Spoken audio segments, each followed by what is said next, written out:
Anyone want to shave their head and leave? I'm really thinking about it. Well, too bad, because the pilot just said that it's too snowy. He can't fly. Yeah, hang in there. Play it safe today, guys.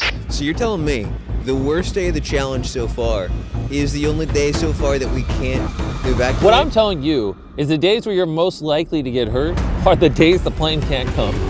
Dude, how much did it snow last night? The weather has definitely changed. It's looking kind of nasty. So that used to be our camp. It is freezing today. Our main priority was getting warm with a fire, but overnight snow made for a new problem. It's wet. All of the wood is wet. It's bad. I've got an idea. Without this fire, this day cannot go on. Oh, there we go. We got a spark. The feathers work!